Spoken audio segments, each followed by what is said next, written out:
Kolkata, your daily dose of happiness.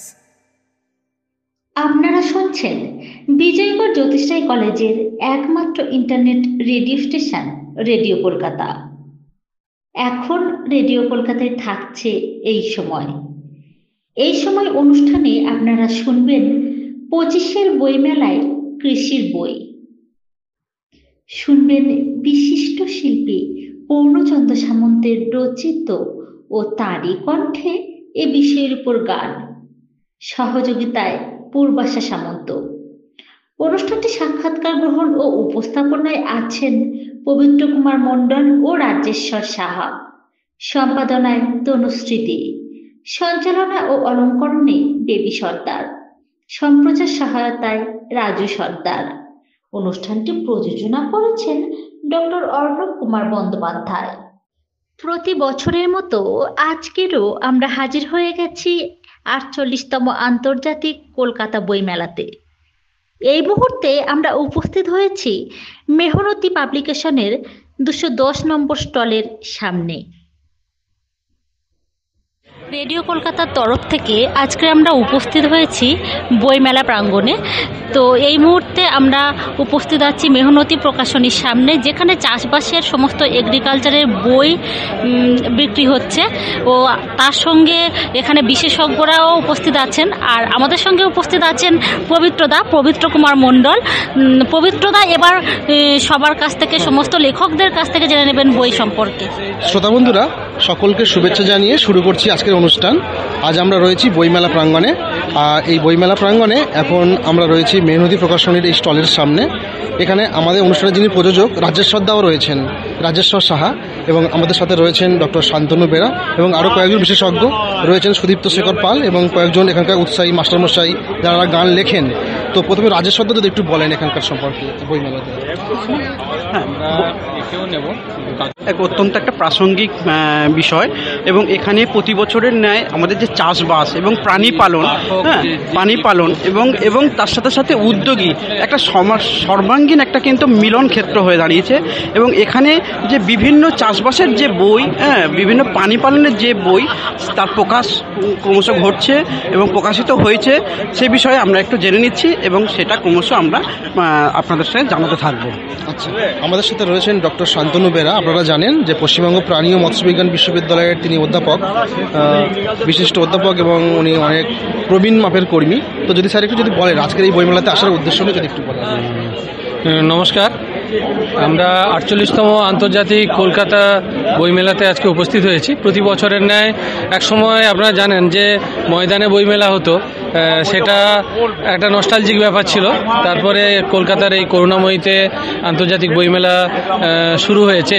প্রথম দিকে অনেকে মনে করতো যে বইমেলাটা হয়তো এখানেও সেভাবে এত মানুষ আসবে না, কিন্তু যত দিন যাচ্ছে মানুষের মধ্যে আগ্রহটা কিন্তু প্রচণ্ডভাবে বেড়ে গেছে।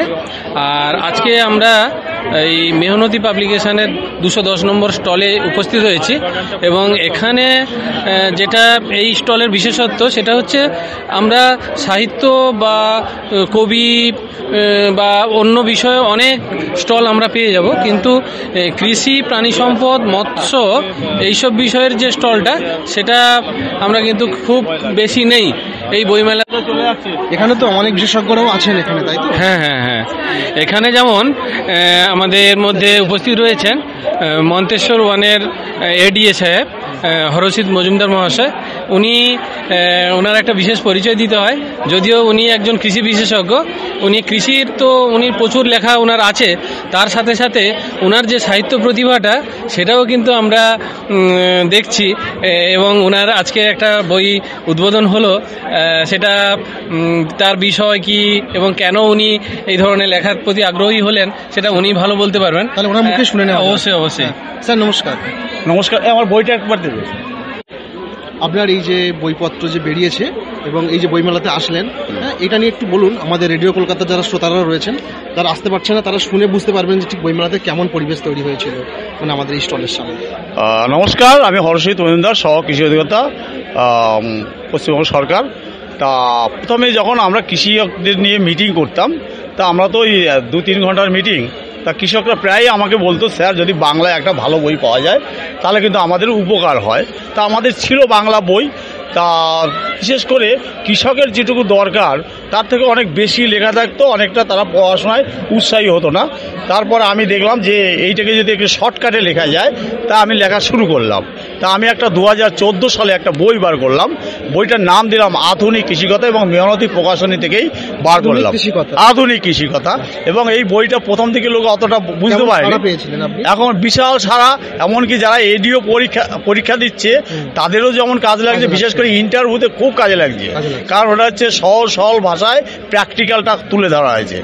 কৃষককে কীরকমভাবে পরামর্শ দেবে, যেমন আম, কাঁঠাল, লেবু থেকে শুরু করে এগুলো তো প্রায় বাড়িতেই গাছ থাকে। তারপরে হচ্ছে আপনার ফিল্ড ক্রপ, যেমন আলু, পটল, এর যে কী রোগ পোকা হয়, ধানের কী হয়, সেটা খুব বিশেষ করে এডিও পরীক্ষায়, বিশেষ করে ইন্টারভিউতে খুব কাজে লাগছে। তারপর এটিসিতে যারা ট্রেনিং নেয় ডিলাররা, তারা বলছে ওই বইটা পড়লেই আমরা 90% কমন পেয়ে যাচ্ছি। মানে আমি প্রায় সব সাবজেক্টেই দিয়েছি, খুব ছোট করে আর কি। এখন তো আবহাওয়াটা বদলে যাচ্ছে, হ্যাঁ, সেক্ষেত্রে পোকার ধরন তারাও বদলে যাচ্ছে। হ্যাঁ, তারাও বদলে যাচ্ছে। সেইভাবে কিন্তু বুদ্ধি করে চাষবাস করতে হবে, অবশ্যই কৌশলে চাষ করতে হবে। অর্থাৎ সবসময় রাসায়নিক ওষুধ দিলেই যে ফসল ভালো থাকবে এটা কিন্তু একমতের সঙ্গে। অবশ্যই শুধু কৃষি নয়, প্রাণী সম্পদ সবকিছুর ক্ষেত্রেই যত সময় যাচ্ছে আজকে কি হচ্ছে, অ্যান্টিবায়োটিক রেজিস্ট্যান্ট চলে আসছে। অনেক জীবাণু আগে দেখতে পেতাম না, এখন তার মিউটেশন হয়ে কিন্তু অনেক পরিবর্তন হচ্ছে। ফলে কি হয়, যত সময় যাবে আমাদের বিজ্ঞানের সঙ্গে আমাদেরকে কিন্তু অ্যাডাপ্ট করতে হবে। এবং এই রিসেন্টলি আমাদের কি কি করা উচিত সেটা সবসময় ভাবতে হবে। আগে কি করতাম সেটার থেকে বর্তমান সময় আমাদের কি কি করা উচিত সেটার দিকে। একদম একদম। এবং প্রাণী পালনের ক্ষেত্রেও কি সেটা পরিবর্তন লক্ষ্য করা যাচ্ছে? অবশ্যই প্রাণী পালনের ক্ষেত্রে আমরা টেকনোলজিক্যাল অ্যাডভান্সেস অনেক হচ্ছে, তো তাতে দেখা যাচ্ছে আজ থেকে 10-15 বছর আগে যে পদ্ধতিতে হতো, বা জনসংখ্যা কম ছিল, তখন এক একটা বাড়িতে দেখা যেত যে 10-12টা করে গরু আছে, কিন্তু প্রোডাকশনটা অতটা ভালো ছিল না। কিন্তু সময়ের সাথে সাথে কি হচ্ছে, অত জায়গা নেই বা চাষবাসের জন্য অত ঘাস উৎপাদন করার মতন পরিস্থিতি নেই। সেই জায়গায় এখন দেখা যাচ্ছে এক একটা গরু 20-25 লিটার দুধ দিতে পারছে। জেনেটিক ডেভেলপমেন্ট হচ্ছে, তার সাথে সাথে সেই গরুটার জন্য কী ধরনের ফিড সাপ্লিমেন্ট দরকার হচ্ছে, তার যে স্বাস্থ্য পরিচর্যা কীভাবে করা দরকার হয়, বা তার ক্ষেত্রে যে ম্যানেজমেন্টাল যে ব্যাপারগুলো। জাস্ট একটা উদাহরণ দিচ্ছি, আমরা একটা সময় মাটির ফ্লোরের মধ্যে একটা গরু রাখতাম, সেটা যত সময় যাচ্ছে, সময় যেতে যেতে দেখা যাচ্ছে কি ইটের ফ্লোরে রাখছি, তারপরে কি হচ্ছে সিমেন্টেড ফ্লোরে রাখছি, তারপরে এখন কি হচ্ছে ম্যাটে রাখা হচ্ছে। তাহলে কি হচ্ছে, অ্যানিমেলের কমফোর্টটাকে আমরা অনেক বেশি প্রায়োরিটি দিচ্ছি। এবং আরও একটা জিনিস দেখবেন, আমরা যত সময় যাচ্ছে সারা বছর কিন্তু এনভায়রনমেন্টাল যে টেম্পারেচারটা সেটা অনেকটা বেশি থাকে, অ্যানিমেলের ক্ষেত্রে অনেক বেশি স্ট্রেস থাকে। ফলে সেই স্ট্রেসটাকে কাটানোর জন্যও কিন্তু অনেক ব্যবস্থা নিতে হচ্ছে। এবং বর্তমান সময়ে আমরা প্রত্যেকটা ক্ষেত্রে চেষ্টা করছি, ফিডের ডেভেলপমেন্ট, আপনার প্রাণী পালনের ডেভেলপমেন্ট, সেই জায়গাটায় আমরা ঘর বাড়ির অনেক পরিবর্তন হচ্ছে। এবং তার সাথে সাথে স্বাস্থ্য পরিচর্যার যে ব্যাপারগুলো এগুলো দেখতাম। আগে মোর্টালিটি যেমন প্রচুর হতো, আমি জাস্ট একটা রোগের কথা বলছি, যে ম্যাস্টাইটিস বলে একটা রোগ। ম্যাস্টাইটিসে আমাদের ভারতবর্ষে প্রতি বছর প্রায় 600 কোটি টাকার লস একটা রোগের জন্য। কোন প্রাণীর? এটা গরুর ক্ষেত্রে হয়, ছাগলের ক্ষেত্রে হয়, ভেড়ার ক্ষেত্রে হয়। এবং সেক্ষেত্রে আমরা যেটা দেখেছি, হাইপ্রা ম্যাস্টিভ্যাক বলে একটা ভ্যাকসিন ডেভেলপমেন্ট হয়েছে, সেটা আগে ছিল না, এখন ডেভেলপমেন্ট হয়েছে। তার ফলে দেখা যাচ্ছে এত কোটি টাকা যে ইকোনমিক লস হতো, সেই লসটা কিন্তু হচ্ছে না। এটা আমি একটা উদাহরণ দিচ্ছি। এরকম আমাদের পোলট্রি বা লাইভস্টক ফিশিসে এরকম কিন্তু প্রচুর রোগ আছে, যেগুলো কিন্তু আমরা এই ধরনের ভ্যাকসিনেশনের থ্রু দিয়ে, বা ধরুন বায়োসিকিউরিটি আমরা মেনটেন করছি, জৈব সুরক্ষা, তার মাধ্যমে আমরা অনেকটা প্রোটেক্ট করতে পারছি। আমরা ডিওয়ার্মিং শিডিউলটাকে অনেক আধুনিক করেছি, তার মাধ্যমেও আমরা অনেকটা প্রোটেক্ট করতে পেরেছি। ফলে কি হচ্ছে, অনেক প্রাণীর রক্ষা হচ্ছে এবং চাষিদের অনেক লাভ হচ্ছে আর কি। আপনারা এটা রক্ষা করতে গিয়ে আমরা যেটা বিদেশে দেখি, যে যেমন কৃষি ক্ষেত্রে যে ড্রোন ব্যবহার করা হয়, পানি পালনের ক্ষেত্রে ড্রোন ব্যবহার করা হয় প্রাণীদের পরিচর্যার জন্য, রক্ষণাবেক্ষণের জন্য। এটা একটা আধুনিক টেকনোলজি। কৃষিক্ষেত্রে ড্রোনের ব্যবহার আপনারা সবাই জানেন, যে বিভিন্ন ধরনের যে ইনসেকটিসাইড, পেস্টিসাইড, এগুলো হচ্ছে আমরা স্প্রেইং এর জন্য ব্যবহার করছি। কিন্তু একটা যখন বড় বড় ফার্ম যেগুলো আছে, বড় বড় ফার্মে আমরা প্রচুর ম্যান পাওয়ার ইউজ করলেই আপনার কিন্তু অনেক বেশি ইকোনমিক ইনভলভমেন্ট থাকে। সেই জায়গাটায় আমরা বড় বড় ফার্মে এখন কি হচ্ছে না, ড্রোনের মধ্যে আপনারা সবাই জানেন যে একটা ক্যামেরা আছে, সেই ক্যামেরার মাধ্যমে আমরা কিন্তু পুরোটাই আমরা দেখতে পারবো এবং একটা জায়গাতে আমরা মনিটর থাকে, মনিটরে কিন্তু আমরা বুঝতে পারবো যে কোন অ্যানিমেলটা কি অবস্থায় আছে বা অসুস্থ হয়ে গেছে কিনা, সেটাও যেমন করা যায়।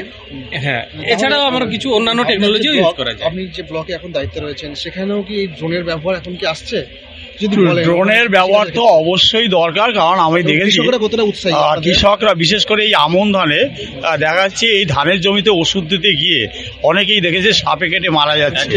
হ্যাঁ, এবং প্রায় আমার কাছে খবর আসছিল প্রায় 7-8 জন এভাবে মারা গেছে।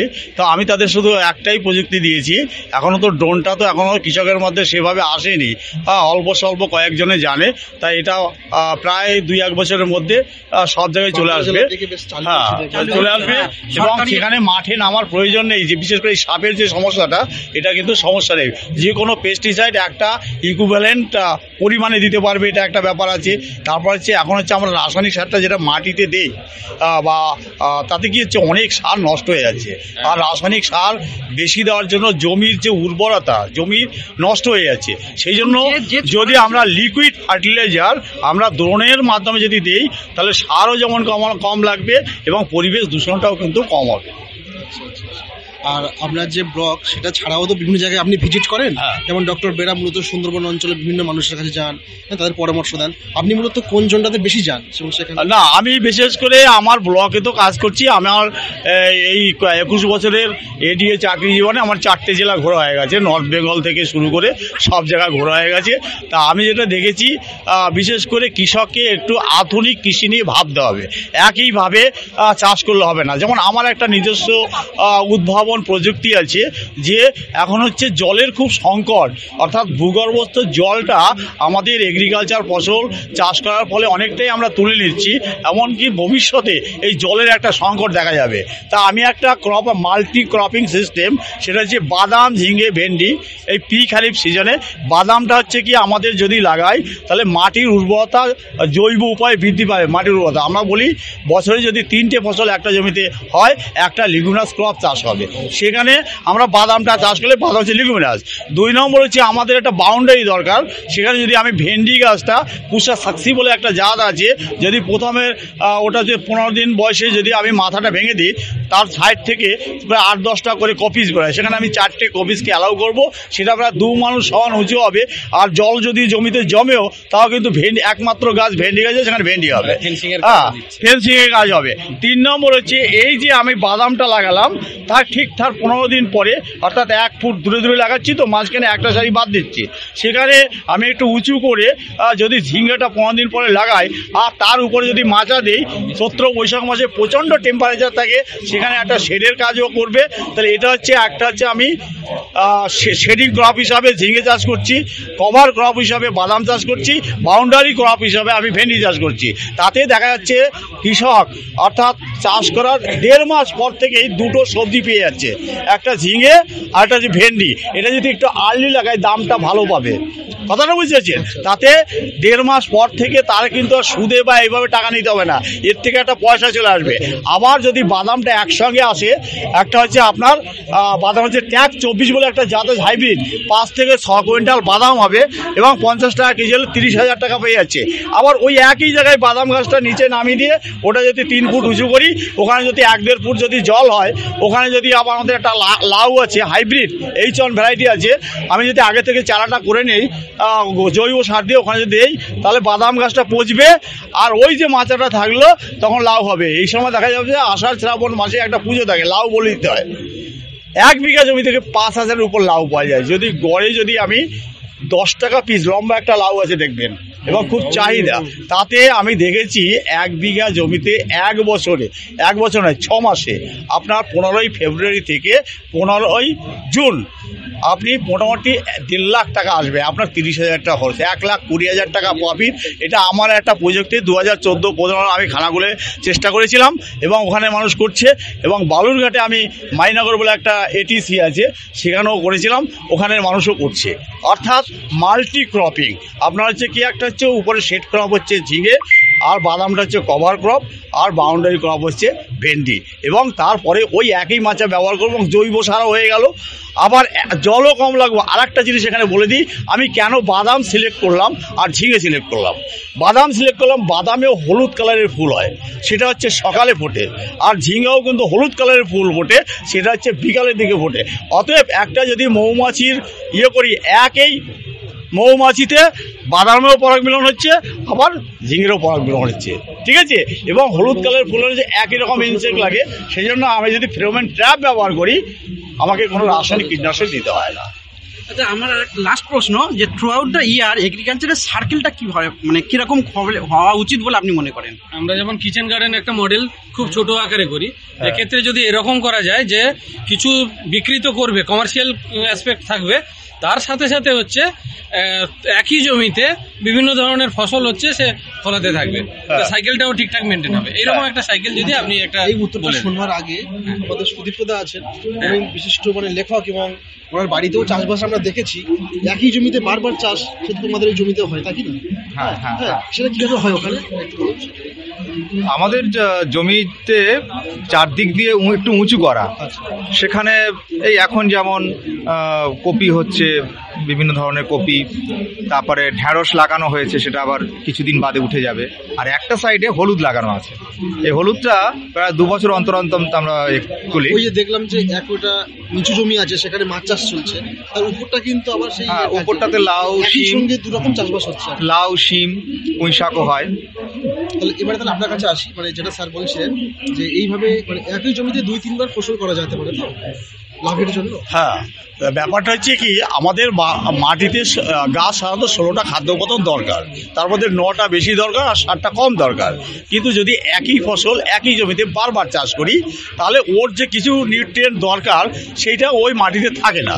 এই ক্রপ যদি আমরা এটা রোটেশন করি, একই ক্রপ যদি বারবার চাষ না করি, তাহলে কি হবে, সব রকম খাদ্য কিন্তু ওখান থেকে পাবে। যেমন ধান, প্রতি বছর যদি ধান চাষ করি, ওর কতগুলো নিউট্রিয়েন্ট দরকার সেগুলো আমরা জানিও না, বিজ্ঞান এখন আবিষ্কার হয়নি। সেই জন্য ধান না চাষ করে 2-3 বছর অন্য ফসল চাষ করি।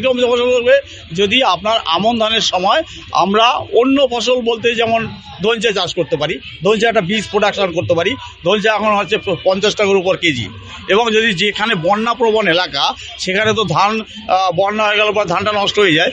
আর যদি বীজ হিসাবে আমি ধনচা চাষ করতে পারি, 1 বিঘা জমি থেকে 3 থেকে 4 কুইন্টাল ধনচা বীজ হওয়া কোনো কঠিন ব্যাপার নয়, যদি সঠিকভাবে শুধু আমার ফ্লাওয়ারিং স্টেজে একটা অ্যাসিফেট স্প্রে করবো, কারণ ওর হচ্ছে ফ্লাওয়ার আর শুট পড়ার এইটা লাগে, তাহলে কিন্তু 3-4 কুইন্টাল আপনার কিন্তু ধনচা বীজ পাবো। আমার যদি 50 টাকা করে কেজি থাকে, তাহলে আমার 4 কুইন্টাল আপনার ধনচা বীজের দাম কত? যদি আপনার 50 টাকা কেজি থাকলে তাহলে কত? 50 টাকা করে কেজি থাকলে 20,000 টাকা চলে আসে। এবং ওইটা হচ্ছে লিগুমিনাস হওয়ার জন্য মাটির উর্বরতা বাড়ছে, আবার আমি ধান চাষ করব। এরকম ক্রপ চিন্তা ভাবনা করে কৃষককে চাষ করতে হবে। আর একটা হচ্ছে যে আমাদের লিগুমিনাস ক্রপ, যেমন আমি বাদাম একটা বললাম, এটা একটা রেমুনারেটিভ ক্রপ, সেই সঙ্গে আমাদের মুগ চাষ করতে পারি। হ্যাঁ, এইরকম আমাদের যে লিগুমিনাস ক্রপগুলো আছে, যেগুলো লাভজনক, সেগুলো চাষ করতে হবে, এটা করতে হবে। আর পাটও 1 বছর চাষ করলাম, আর একবার অন্য ফসল চাষ করতে হবে। পাটও যদি বারবার আপনি চাষ করেন, হুগলি হুইল বলে একটা রোগ আছে, সেটা কিন্তু আপনার পাট মরতে শুরু করবে। সেই জন্য একই ক্রপ বারবার না চাষ করে আপনার যে নিকটবর্তী যে এগ্রিকালচার অফিস আছে, কীভাবে ক্রপ রোটেশন করবে তাদের সঙ্গে যোগাযোগ করে এই কাজটা করবে। আপনাকে অনেক ধন্যবাদ আমাদের সঙ্গে। আচ্ছা, ওকে, নমস্কার। আচ্ছা, আমার দেখলাম যে আপনার এখানে বেশ কিছু বই প্রকাশ হয়েছে, তো যদি আপনার বই নিয়ে যদি 2-4 কথা বলেন আমাদের। নমস্কার। তা আমি হঠাৎ করে 2016 সালে আমি খানাকুল 1 নম্বর ব্লকের এডিএ ছিলাম প্রায় 9 বছর 1 মাস। দিয়ে আমাকে হঠাৎ করে বালুরঘাট দক্ষিণ দিনাজপুর ট্রান্সফার করে দিল। তা ওখানে অনেক কিছুই খেত, কিন্তু আমি খেতে পারতাম না কিছুই। আর প্রতি সপ্তাহে বাড়ি আসতাম। তখন আমি কি করব, তখন ওই একদিন মর্নিং ওয়াক করতে করতে ওখানে একটা আত্রেই নদী আছে, সেইটা যা দেখলাম সেটা একটু ওই ছন্দে একটু লিখলাম। তারপর আমার একটা হোয়াটসঅ্যাপ গ্রুপ করলাম ফসল সুরক্ষা, সেখানে দিতে শুরু করলাম, সবাই দেখে একটু লাইক করে কমেন্ট করছে। তারপরে আস্তে আস্তে লিখতে শুরু করলাম। তা আমার 2019 সালে প্রথম বই বার করলাম, সবার একান্ত আপন। আমাদের রবীন্দ্রনাথ ঠাকুর অনেক রকমের বই লিখেছে এবং আমরা তার জন্য কৃতজ্ঞ, এবং তিনি বিশ্বকবি। কিন্তু আমি ওই বইটা একটা জিনিস দিয়েছি, সেটা হচ্ছে এগ্রিকালচারটাকে কবিতার মাধ্যমে এক্সপ্রেশন করেছি। আমাদের গদ্যে বই পাবেন, আমাদের হ্যাঁ আমাদের শোনানো যাবে? সেটা আমি দেখতে হবে, বইটা দেখতে হবে, সব তো আর মনে থাকে না। তারপরে আমি আরও বই বার করেছি যে কৃষির উপর যত কবিতা লিখেছিলাম, প্রায় 300 কবিতা, দুটো বই 2024 সালে প্রকাশ করেছি। কাব্যরসে কৃষিকথা প্রথম খণ্ড এবং দ্বিতীয় খণ্ড, অর্থাৎ ওই বইটা পড়লে আপনি এগ্রিকালচার টেকনোলজিও জানবেন, আপনার বাড়ি বেগুন গাছ, টমেটো গাছ, কাঁঠাল গাছ, ওই 30 লাইন 32 লাইনে কিন্তু পুরো জিনিসটা জিস্ট করা আছে। ডক্টর বেটার আমাদেরকে কষ্ট করতে হবে না বিষয়টা, মানে গল্পের ছলে সবটা বুঝে যাবো। গল্পের ছলে বোঝালে কি হয়, সহজ হয়, যারা পড়বে তাদের কাছেও এটা বেশ ভালো লাগে, পৌঁছায়। সেটা উনি তো কৃষির এতে করেছেন, আমরাও এই ধরনের আমাদের যে প্রকল্প এলাকা যেগুলো আছে সেখানে আমরা ছাগল পালন বা মুরগি পালন এগুলোকেও আমরা এইভাবে ছন্দে ছন্দে বলি। যেমন ধরুন ছাগলের ক্ষেত্রে আমরা বলি যে যদি থাকে বাড়ির ঋণ, গরু বেচে ছাগল কিন। এবারে হাঁস মুরগির ক্ষেত্রে এরকম আমরা বলি যে হাঁস মুরগির চাষ, আয় বাড়বে 12 মাস। এই ধরনের কিছু কিছু ছন্দ, এবারে উনিও নিঃসন্দেহে এই ধরনের কিছু। আমি ওই দুটো বই বার করেছি, কাব্যরসে কৃষিকথা প্রথম খণ্ড দ্বিতীয় খণ্ডে পাবেন। আর আমি যখন প্রেম ভালোবাসা নিয়েছি যতগুলো কবিতা রেখেছিলাম, প্রেম ভালোবাসা শুধু নরনারীর নয়, যেমন মা বাবার সন্তানের প্রতি একটা ভালোবাসা, তেমনি প্রকৃতির সঙ্গে ভালোবাসা, আধ্যাত্মিক ভালোবাসা। যারা বৃদ্ধাশ্রমে যায় তারা কেন যায়, তারপরে আমরা ছোটবেলা যে বাচ্চারা একসঙ্গে খেলতাম, সেখানে একটা প্রেম, একটা ভালোবাসা আছে। তা আমি এই সমস্ত প্রেমকে এক জায়গায়, এই 6.5 বছরের কবিতাগুলো এক জায়গায় করেছি এবং 13টা ভাগে, আপনার 17টা ভাগে ভাগ করেছি। প্রথম হচ্ছে কৈশোর প্রেম, 30টা কবিতা আছে। যৌবনে প্রেম, 52টা কবিতা আছে। নরনারীর প্রেম আছে 33টি কবিতা। পারিবারিক প্রেম 18টি, বিরহ প্রেম 15টি, ব্যর্থ প্রেম 5টি, বসন্ত প্রেম 21টি, প্রকৃতি প্রেম 16টি, আধ্যাত্মিক প্রেম 21টি, বন্ধুত্বের প্রেম 12টি, বাৎসল্য প্রেম 31টি, কবির প্রেম। না বলে যদি আমরা বন্ধুদেরকে বলি যে প্রেমের ভুবনে বইটা একটু সংগ্রহ করে নিতে, মানে আর বেশি ভালো হবে। আপনার থেকে একটা অংশ আমাদের শোনান, একটা অংশ, এই যে কৈশোর প্রেম, একটা কবিতা বলে দিই, একটু শুনতে। একটু যদি একটা কবিতা বলে দিই, এগ্রিকালচার নিয়ে কিছু থাকে শোনান। এগ্রিকালচারে আছে, ওখানে সে বইটা নিতে হবে। এখানে এই বইটার প্রথম যে কবিতাটা আছে, শৈশবের দুরন্ত বানা। কিরকম আছে, একটা বাচ্চা ছেলে, গায়ে জামা নেই, কোনো রকম একটা প্যান্ট আছে, সে করেছে কি সকালবেলা শীতকালে সে একটা খেজুর গাছে রস পড়ছে, রস খাওয়ার খুব ইচ্ছা হয়েছে। কয়েকদিন ধরে সে পরিকল্পনা করছে, ওই গাছে উঠে গেছে, দিয়ে ওখানে যে কলসিরা ছিল ছড়িয়ে দিয়ে একটা বোতল ওখানে করছে, এক হাতে গাছটা ধরেছে আর এক হাতে বোতলটা দিয়েছে। তা সেইটাই আমি কবিতা লিখেছি। শৈশবে এক ভোরের বেলা উঠি খেজুর গাছে, খালি গায়ে রসের লোভে বোতল রাখি কাছে, ফোঁটা ফোঁটা ঝরে নলেন সুবাসে মন ভরে, মৌমাছি সব কাঁদছে সেথা, কেউ বা দুঃখে মরে, পা রেখেছি গাছের ভাজে, গাছ ধরেছি কোষে, ডান হাতে বোতল লাগাই, বোতল ভরে রসে, পিপিলিকা যাচ্ছে কেঁদে উপর নিচে হাঁটে, কামড় মারলে কুটুত করে পেন্টুল নাই ঘাটে, চুরি বিদ্যা বড় বিদ্যা না পড়িলে ধরা, মালিকের ভয় হৃদয় মাঝে না পড়ে হাত করা। তাই এটা হচ্ছে প্রথম কবিতা। এই বইটার 444টা কবিতা আছে। আপনাকে অনেক ধন্যবাদ। না, এগ্রিকালচার কবিতা বলবো তো, বলবেন? হ্যাঁ বলুন। তাহলে একটু আপনার কৃষিকাজ সংক্রান্ত একটা কবিতা শুনে নিন, মিষ্টি কুমড়োটা শুনে। আমার কাব্যরসে কৃষিকথা দুটো বই আছে, প্রথম খণ্ড দ্বিতীয় খণ্ড। আমি দ্বিতীয় খণ্ড থেকে একটি কবিতা বলছি। কবিতার নাম হচ্ছে মিষ্টি কুমড়ো চাষ। হলুদ ফুলে মন কেড়েছে মৌমাছি যায় দেখে, বিনতে বিনতে মিষ্টি কুমড়া ঝুলছে মাচা থেকে, স্ত্রী ও পুরুষ ফুল অনুপাত 100% যাবে, পরাগ মিলন ফলের গাছে ততই ভালো হবে, কুমড়োর ডাগা খেতে ভালো ল্যাটা ও শোল মাছে, কুমড়ো লাগে খিচুড়িতে ঘ্যাটে দরকার আছে, কুমড়ো হলো লতানো গাছ 12 মাসই চাষে, অগ্রডগা কেটে দাও ভাই কাক্ষিকে ফুল আসে, অগ্রডগা না কাটিলে অল্প দিনে মরে, পুরুষ ফুলে লতা বাড়ে ফলে নাহি ভরে, ফলমাছিরা কচি ফলে একগুচ্ছ ডিম পারে, লার্ভা বাঁচে জালি খেয়ে জালি আর না পারে, কুমড়ো চাষে খুবই ক্ষতি, চাষি চিন্তার তরে,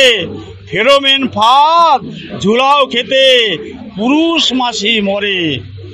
গুঁড়োচিটি পাতায় ধরে, গাছের বৃদ্ধি কমে, অ্যাজোস্ট্রবিন বা মাইক্রোবুটানিল স্প্রেতে রোগটি যাবে দমে।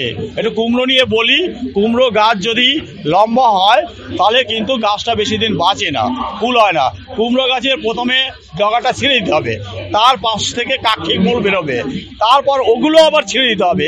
অর্থাৎ যত কাক্ষি মূল অর্থাৎ বেশি হবে তত কিন্তু স্ত্রী ফুলের সংখ্যাটা বাড়বে, ফলন বাড়বে। আর গাছটা যদি অনেক দূর পর্যন্ত লম্বা হয় সেই গাছটা বেশি দিন বাঁচে না। তা আমি কৃষককে কবিতার মাধ্যমে পরামর্শ দিয়েছি যে প্রথম যখন কুমড়ো গাছ লাগাবেন 3-4 হাত হলে ওর ডগাটা ভেঙে দিন, তাহলে সাইড থেকে ডগা বেরোবে। আবার সেইগুলো আবার অল্প করে ভেঙে দিন, তারপর থেকে টার্সিয়ারি যে ডগা বেরোবে সেইটা থেকে স্ত্রী ফুলের সংখ্যা বাড়বে। আর এইগুলো কেটে খেয়ে নেবেন, একদিকে সবজিও হলো, কিছু পয়সা আসলো। এটাই আমার এই কবিতাটার মেন উদ্দেশ্য। শ্রোতা বন্ধুরা, এই মুহূর্তে আমাদের সাথে রয়েছেন বিশিষ্ট প্রাণী চিকিৎসক। নমস্কার স্যার। আমার নাম ডাক্তার স্বপন কুমার সুর। আমি দীর্ঘদিন পশ্চিমবঙ্গ সরকারের অধীনে কর্মরত ছিলাম।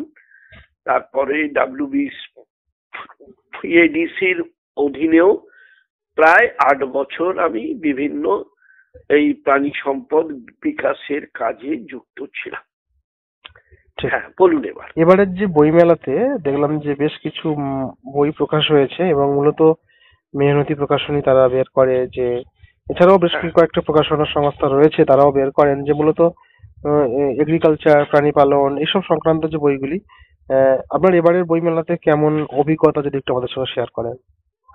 দেখুন, আমার কাছে আমি সব স্টলেতে যেতে পারিনি, সম্ভব হয় না সবারও। তবু যে কটা স্টলে গেছি তাতে দেখেছি প্রায় সব জায়গাতেই কিছু না কিছু বই প্রকাশনা হয়েছে।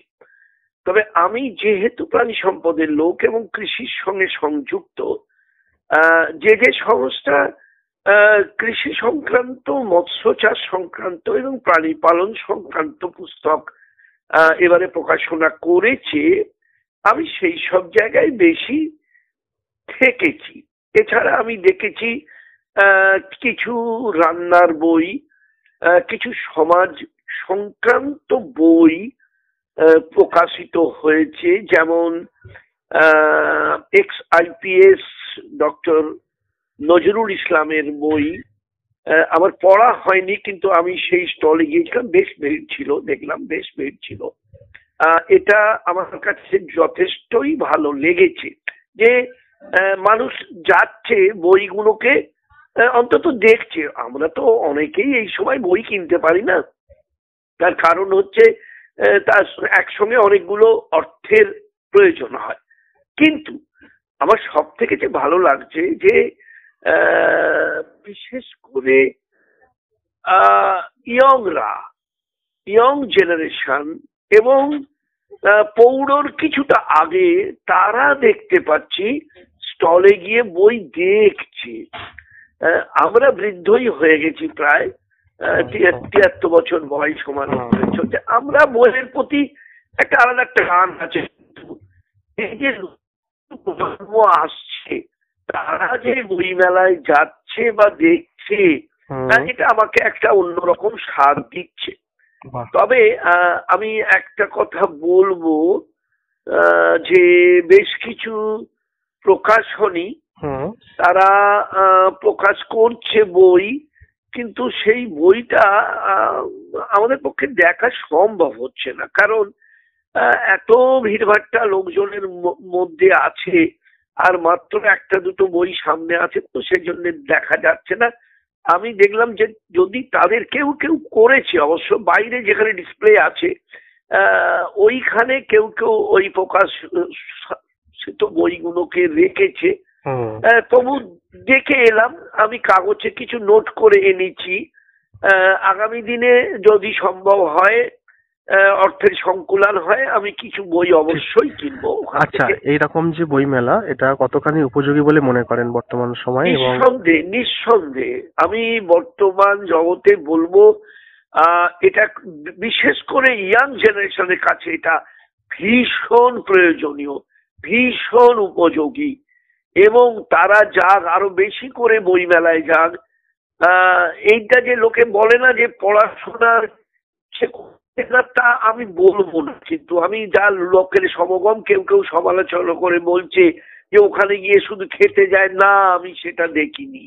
সবাই যে খেতে যায় তা নয়, নিঃসন্দেহে কিছু যাচ্ছে ক্লান্ত হয়ে আছে তারা খাবে, অবশ্যই খাওয়া দাওয়া করতেই হবে, কিন্তু বইও তারা ভালোভাবে তারা বই দেখছে এবং কিনছে। আমি দেখলাম বই কিনছে, কিন্তু শুধু যে বই দেখছে তা নয়, বই কিনছে।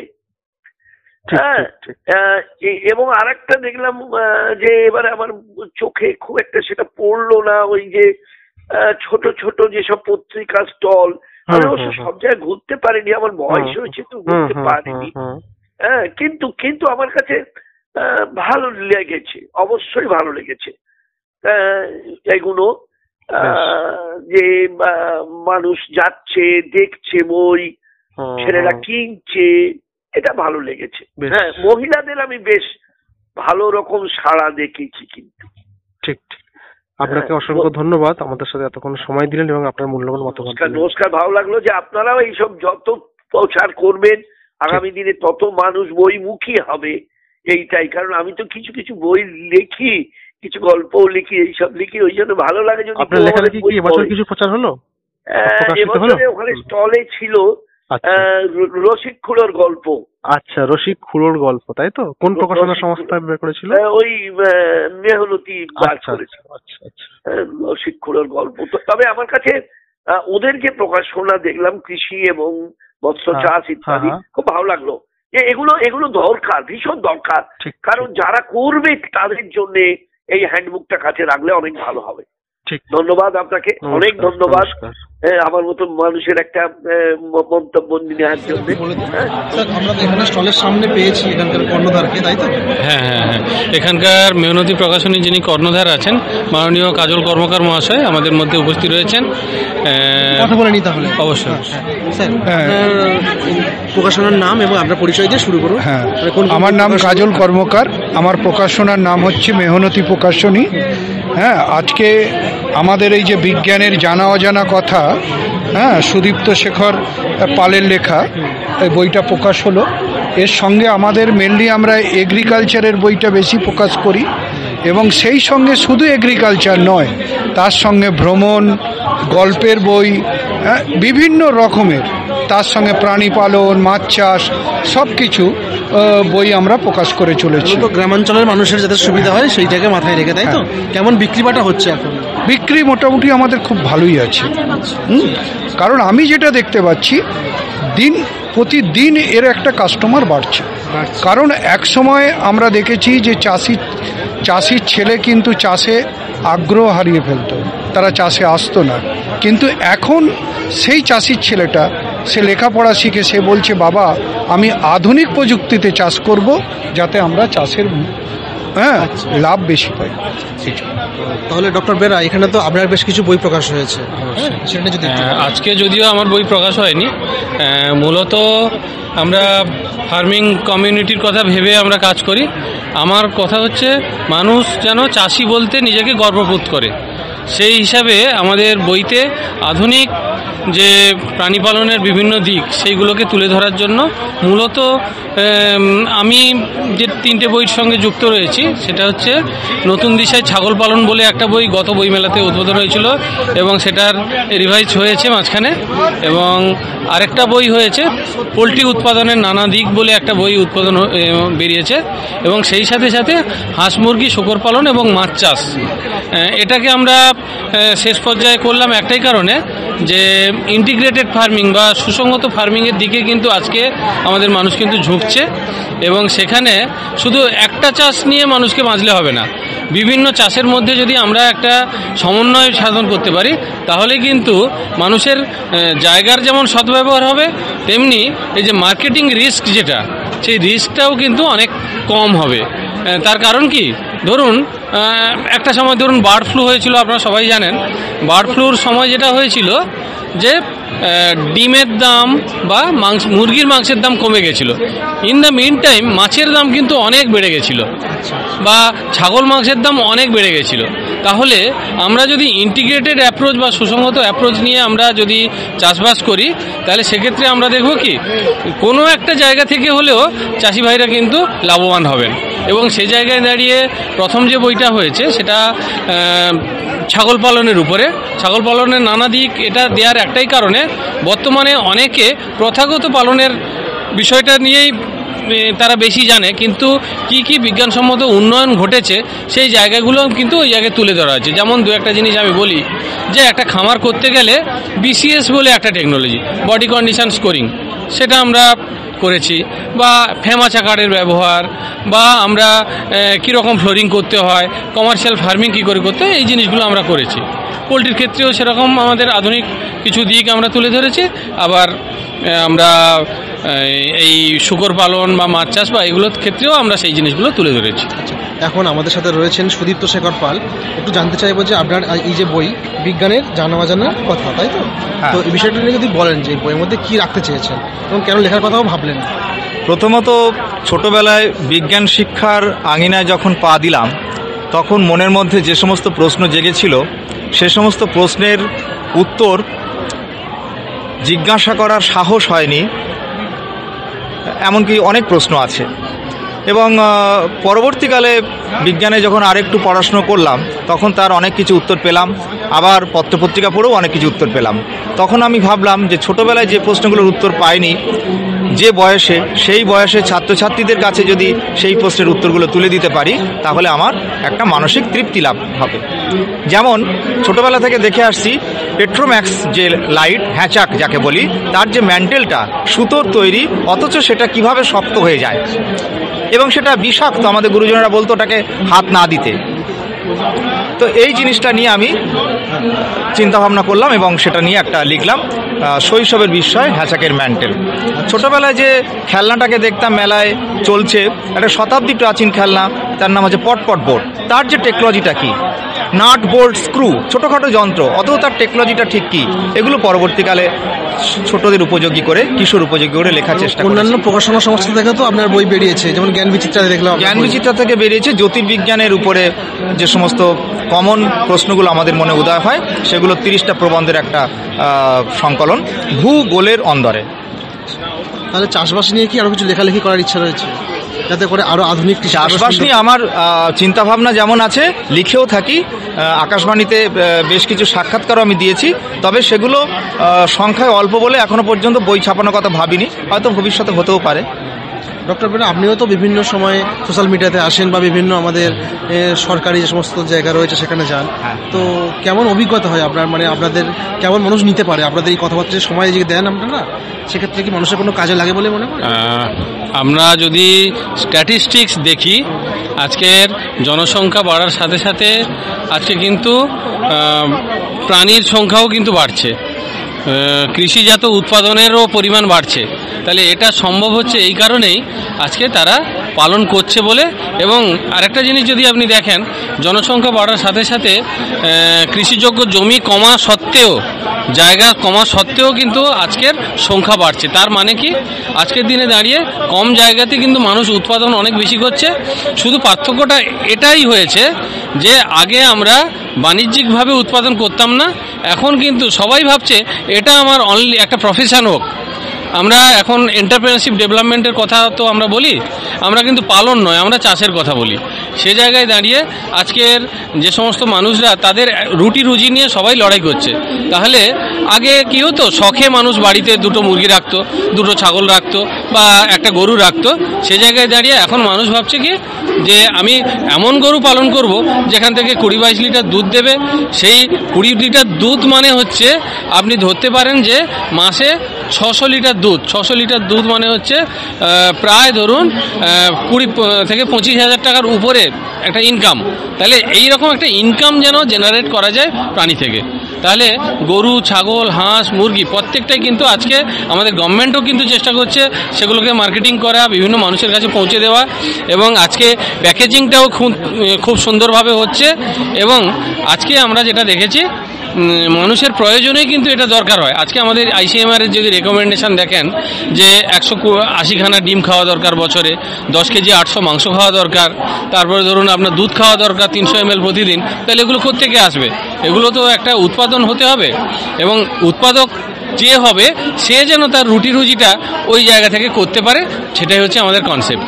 এবং আজকে আমরা বইগুলো যেভাবে তাদের কাছে তুলে ধরছি বা আমরা ট্রেনিং প্রোগ্রামে আমরা যেভাবে তাদেরকে বলছি, তাতে কিন্তু আমরা যেটা চাইছি যে প্রাণী উৎপাদনের প্রত্যেকটা দিক, তার সাথে সাথে তার মার্কেট লিঙ্কেজ এবং গভর্নমেন্ট থেকে কি কি সুযোগ সুবিধা সে পেতে পারে, এবং মার্কেটিংটা কোথায় করবে, কিভাবে করবে, এবং তার সাথে বর্তমান সময়ে আমরা যেমন আপনাকে বললাম যে ইন্টিগ্রেটেড ফার্মিংয়ের কথা, তেমনি আরও একটা দিক এখন চলছে, সেটা হচ্ছে ভ্যালু অ্যাডিশন। ভ্যালু অ্যাডিশন কেন বলা হচ্ছে না, আমি ধরুন দুধ বিক্রি করলাম, যে টাকা পাবো দুধের উপজাত যে দ্রব্যগুলো যেগুলো হচ্ছে তার থেকে আমরা 3 গুণ টাকা পাবো। আমরা ডিম একটা 8 টাকা দাম, ডিমের এগ রোল যখন হয়ে যাচ্ছে সেটা তখন কিন্তু 30-35 টাকা দাম। ফলে আমরা কিন্তু এখন ভ্যালু অ্যাডিশনের দিকে ঝুঁকছি, এবং এই ভ্যালু অ্যাডিশন হলে কি হচ্ছে, এই ধরনের যে পেরিসেবল প্রোডাক্টগুলো সেগুলো কিন্তু দীর্ঘদিন ধরে সংরক্ষণ করে রাখা যায়, তার সাথে সাথে কিন্তু চাষি ভাইরা অনেক বেশি আয় ইনকাম করতে পারে। আপনি আমাদের সাথে এতক্ষণ সময় দিলেন, আপনাকে অসংখ্য ধন্যবাদ। ধন্যবাদ পবিত্রবাবু। ধন্যবাদ, খুব ভালো থাকবেন। শ্রোতা বন্ধুরা, আমাদের সঙ্গে রয়েছেন এই রেডিও কলকাতার যিনি অনুষ্ঠানের প্রযোজক, চাষবাস বিভাগের রাজেশ্বর সাহা। তিনি কিছু বলছেন। কিছু বলেন। বইমেলা তো আমরা শুনে নিলাম যে চাষবাস এবং তার সাথে সাথে পশুপালন, প্রাণী পালন যে একটা অন্যতম গুরুত্বপূর্ণ মাধ্যম হয়ে দাঁড়িয়েছে, গুরুত্বপূর্ণ একটা পেশা হিসেবে দাঁড়িয়েছে, তেমনি মানুষের দৈনন্দিন যে খাদ্যের চাহিদা সেটাও মেটাতে সক্ষম হচ্ছে। ফলে এরকম একটা সেই সাপেক্ষে যে বই এবং সেই লেখক থেকে শুরু করে যে পাঠক তার যে মেলবন্ধন এবং উদ্যোগ নিয়েছে, এটা খুব ভালো লেগেছে এবং খুব ভালো বিষয়। হ্যাঁ, সকলকে অসংখ্য ধন্যবাদ জানিয়ে আমরা শেষ করছি। এখন শুনবেন বিশিষ্ট শিল্পী পূর্ণচন্দ্র সামন্তের রচিত ও তারই কণ্ঠে এ বিষয়ের উপর গান, সহযোগিতায় পূর্বাশা সামন্ত।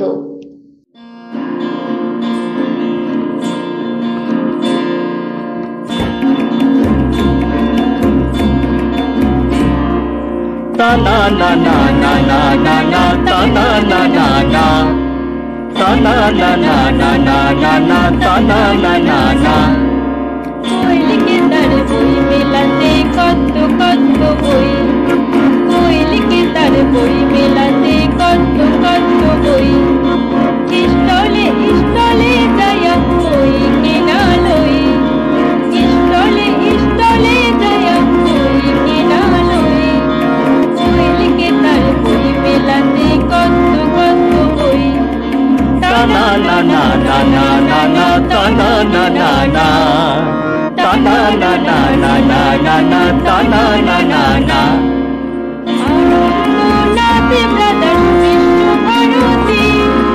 তেজ পাঠক পাণ্ডুলিপি তুষা কত কি আনন্দ নাথে ব্রাদার্স বিশ্বভারতী, তেজ পাঠক পাণ্ডুলিপি তুষা কত কি মেহনতি প্রকাশনী লজর কার্যালয়ে, মেহনতি প্রকাশনী লজর কার্যালয়ে